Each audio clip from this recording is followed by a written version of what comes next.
राज्य अंगणवाडी बालवाडी कर्मचारी युनियन आयटकच्या वतीने आज 9 जुलै बुधवार रोजी दुपारी 12 वाजता अमरावती शहरात देशव्यापी असा भव्य मोर्चा काढण्यात आला. गेल्या 2 ते 3 दिवसापासून पाऊस सुरू असताना सुद्धा जिल्ह्यातील हजारो आशा वर्कर, अंगणवाडी सेविका एकवटल्याचे दिसून आले. अमरावती संघटनेच्या वतीने भव्य मोर्चाचे आयोजन करण्यात आले होते.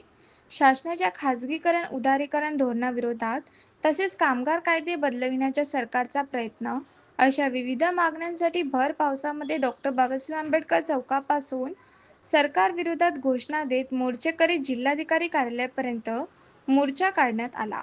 अंगणवाडी कर्मचाऱ्यांना ग्रॅज्युटी लागू करा, सेविका मदतनीस यांना वर्ग 3 व 4 कर्मचारी घोषित करा, यासोबतच कर्मचाऱ्यांना वेतन श्रेणी, महागाई भत्ता, भविष्य निर्वाह निधी, मासिक पेन्शन, सामाजिक सुरक्षा लागू करा, सेविकांच्या मुख्य सेविकापदी पदोन्नतीचे निकष बदलून 10वी पास आणि 55 वर्ष वयोमर्यादा असलेल्या सेविकांना अर्ज करण्याची संधी द्या, निकृष्ट दर्जाचा THR बंद करा, 1000 पेक्षा जास्त लोकसंख्या असलेल्या विभागात नवीन अंगणवाड्या मंजूर करा, अशा अनेक मागण्या घेऊन हजारो अंगणवाडी सेविका मदतनी यांनी बाबासाहेब आंबेडकर चौकापासून सरकारच्या विरोधात घोषणा देत मोर्चेकरी जिल्हाधिकारी कार्यालयापर्यंत मोर्चा काढण्यात आला.